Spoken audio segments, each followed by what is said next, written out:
गुरु प्यारी साध संगत जी, राधा स्वामी जी। गुरु प्यारी साध संगत जी, आज आपके लिए एक साखी लाई हूँ। यह साखी एक गुरु और शिष्या के प्यार को बयान करती है।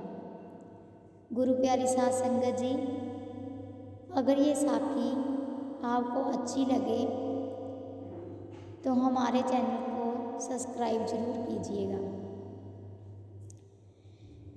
श्री गुरु अर्जन साहिब जी के वक्त दो शख्स, बाप और बेटा, बहुत अच्छे प्रेमी और शब्द अभ्यासी थे। वह मजदूरी करके अपना गुजारा करते थे। जब गुरु साहिब अमृतसर से लाहौर गए तो वहाँ कोई सेवक कहे मेरे घर खाना खाओ और कोई कहे मेरे घर खाना खाओ। यह सब देखकर गुरु साहिब ने कहा कि आप एक लिस्ट बनाओ कि किस तारीख को किसके घर में प्रसाद है।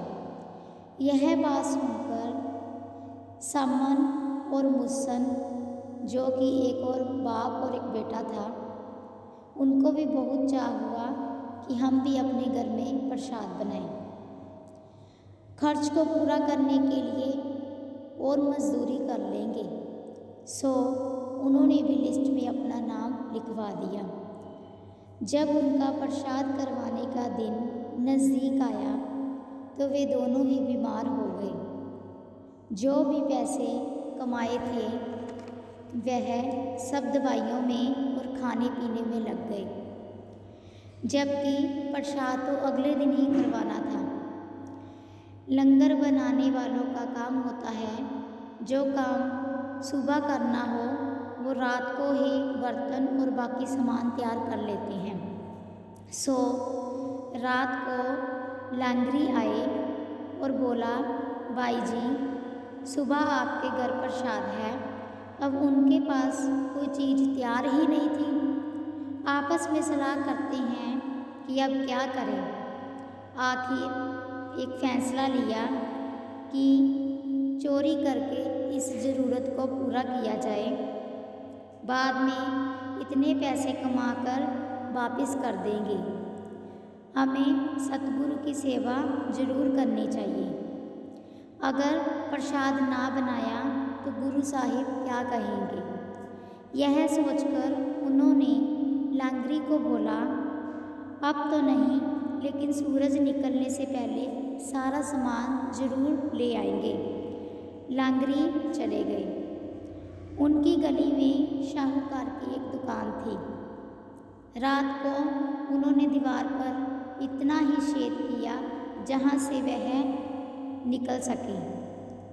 जो कुछ निकालना था दुकान में से वह सब कुछ निकाल ले गए। सिर्फ नमक मिर्च मसाला ही रह गया। पहले वे सोचने लगे कि यह मसाला वगैरह रहने दो, फिर ख्याल आया कि दोबारा मिर्च मसाला ले आएं। जब मिर्च मसाला लेने गए तो शाहूकार जाग गया। इतने में उसका पिता बाहर आ चुका था और बेटा दीवार में से निकल ही रहा था। जब सिर बाहर निकाला तो शाहूकार ने उसकी टांगें पकड़ ली। अब वह बाहर ना निकल सका। ना बाहर बाप छोड़े और ना अंदर शाहूकार छोड़े। बड़ी कश्मकश हुई। आखिर में बेटे ने बाप से कहा कि बाप मेरा सिर काट दो। ऐसा ना हो कि दिन चढ़ जाए और लोग कहें कि गुरु के सिख तो चोरियां करते हैं, सो आप जल्दी करो और मेरा सिर काट दो। सिर की पहचान तो हो ही जाती है, अगर सिर ना हुआ तो लोथ किस तरह पहचानी जाएगी। अब बाप अपने बच्चे का सिर कैसे काटे। बेटे ने अपने बाप से कहा कि रब का वास्ता कि मेरा सिर काट दो, क्योंकि मैं नहीं चाहता कि मेरे गुरु की बदनामी हो। अगर सिर कट जाएगा ना बदनामी होगी ना गुरु की सेवा भी हो जाएगी। बाप ने थोड़ा टाइम सोचा, फिर मारी तलवार और सिर काट दिया जो शरीर था वो गिर गया और सिर लाकर अपने घर के अंदर रख दिया। अब बेटे की मौत तो हो गई तो दिल कैसे ठहरे। बड़ी मुश्किल से 1 घंटा गुजारा। उधर शाहूकार ने सोचा कि चोर को तो देखूं, चोर कौन है। जब देखा तो उसका सिर ही नहीं था। अब फिक्र में पड़ गया कि मन में सोचता है कि अगर इसको ठिकाने ना लगाया तो पुलिस सुबह आ जाएगी और मैं पकड़ा जाऊंगा। पुलिस बोलेगी कि तुमने सिर काटा है, क्यों ना इसको किसी के घर रखा हूँ। उसने सम्मन मीन्स कि उसके बाप को बुलाकर उसकी लोथ चकवाई और कुछ पैसे दिए कि इसको ठिकाने लगा दो, मैं तुमको और भी खुश कर दूंगा। उसने लोथ को उठाया और अपने घर में ले आया। उसने उसके धड़ को और उसके सिर को जोड़कर रख दिया। उसका बहुत सारा दुख कम हो गया और बोला, मैं लोगों को ये कहूँगा कि मेरा बेटा बीमार है। खैर जब सुबह हुई तो लांगरी आ गई तो उसने सारा सामान उनको दे दिया। लांगरी प्रसाद बनाने लगे।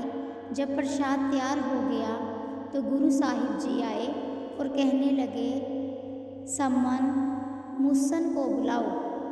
सम्मन कहता है कि महाराज जी वह तो बीमार है। गुरु साहिब ने कहा कि उसको ज़रूर लेकर आओ। सम्मन कहता है, हजूर वह नहीं आ सकता। गुरु जी ने बोला, नहीं उसे ज़रूर आना चाहिए। कहता है, हजूर वह मेरे कहने पर नहीं आ रहा। गुरु साहिब कहने लगे, फिर हम बुलाएं उसे। तो पिताजी ने कहा, हाँ जी ज़रूर बुलाइए। गुरु साहिब जी ने आवाज़ मारी, मुसन उठकर बाहर आ गया। इतना ही कहा था कि मुसन 9/9 हो गया और सम्मन और मुसन दोनों गुरु जी के चरणों में ही गिर गए। सो मतलब यह है कि जिन्होंने तन मन दे दिया, उन्होंने अपना सब कुछ कुर्बान कर दिया, वही गुरु की खुशियाँ हमेशा प्राप्त करते हैं। राधा स्वामी।